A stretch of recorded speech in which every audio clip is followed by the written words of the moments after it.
Abdulla Qodiriy asarlarini osonroq tushunish yo'li borligini bilarmidingiz? Siz yoqtirmani bosib qo'ying, men Abdulla Qodiriy asarlarini qanday qilib osonroq tushunish mumkinligini o'rgataman. Bilamizki, Abdulla Qodiriyning asarlari anchagina metaforalar va ramzlardan iborat. Va oddiy kitobxon uchun asarlarni bir o'qigandayoq tushunish biroz murakkablik qiladi.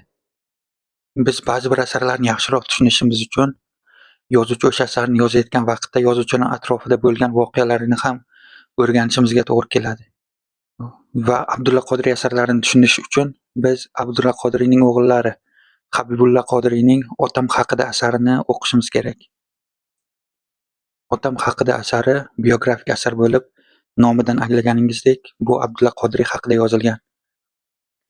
Siz bu asarni o'qish orqali Abdulla Qodiriyning har bir qahramoni kimdan olinganligini bilasiz.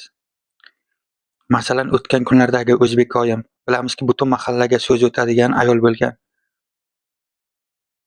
Va O'zbekoyimning xarakteri va butun mahallaga gap o'tishi Abdulla Qodiriyning onalaridan olingan. Yoki Kumushni oladigan bo'lsak, Kumush Abdulla Qodiriyning ayolining xarakterlaridan yuzaga kelgan qahramondir.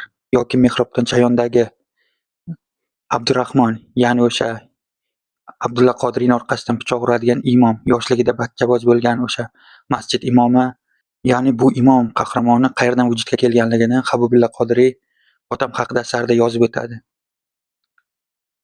Ko'pchilik bu imom qahramoni dinni tanqid qilish uchun yozilgan deb hisoblaydi. Aslida esa Abdulla Qodiriy hech qachon dinni tanqid qilmagan. U ko'rsatmoqchi bo'lganki, o'sha davrda, balki hozir ham shunaqa imomlar ham bor. Ya'ni Abdulla Qodiriy aytmoqchiki, hamma imomlar ham komil emas. Ya'ni bu yerda hech qanaqa dinni tanqid qilish yo'q. Shunchaki inson faktori orqali, ya'ni insonni, ya'ni bir individual shaxsning kamchiliklarini tanqid qilgan.